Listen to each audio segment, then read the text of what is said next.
Juan Fernández Labrador es un artista del cual conocemos poquísimos datos. Solamente está documentado desde 1630 hasta 1636, en las que hay una obra, la única obra firmada. En esos años tenemos referencias indirectas.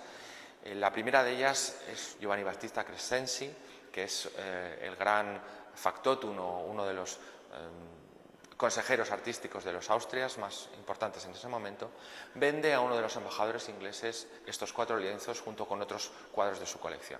Que sea Crescenzi el que da primera noticia de la existencia del Labrador no es algo casual, porque este noble italiano era además pintor aficionado y es uno de los principales promotores de la naturaleza muerta, no solamente en España, sino también en Italia.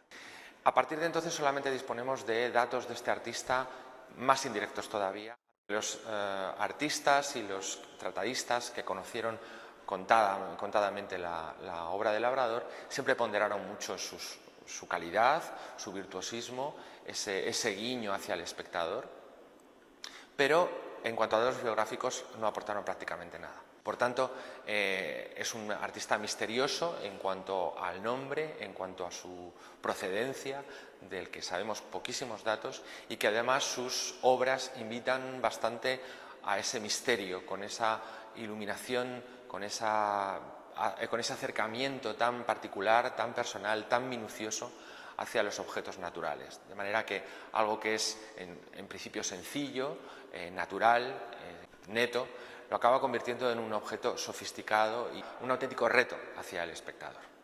Labrador, aunque utiliza las técnicas o los recursos del naturalismo, el enfoque es siempre especial, es incluso hasta muy moderno, porque suele dejar elementos cortados, no nos ofrece todo, siempre al lado de un racimo, sobre todo en las mesas, en los bazares, en los bodegones de última época, siempre corta de una manera casi hasta cinematográfica los encuadres de las composiciones.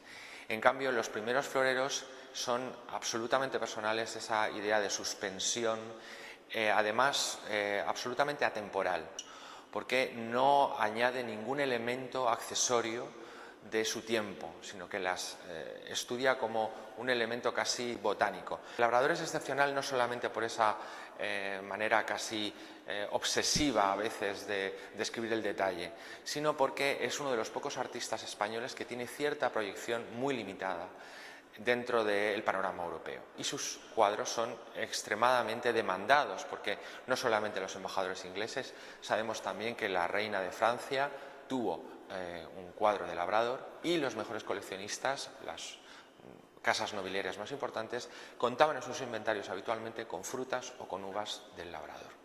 La idea de la exposición es presentar la mayor parte de la producción del artista, del que solamente conocemos unos 13 o 14 lienzos y tablas, y de las cuales hemos conseguido reunir 11. El Labrador es un artista a recuperar. Seguramente después de la exposición encontraremos aparecerán más obras, porque por referencias sabemos que hay más obras o pintó más obras. Pero es una exposición muy importante porque viene a recuperar para el panorama de la naturaleza muerta un artista de unas calidades extremas, que tuvo un eco importante en su tiempo y que ahora es muy desconocido para el público en general e incluso para los especialistas, que solamente los centrados en una época muy concreta del bodegón conocen.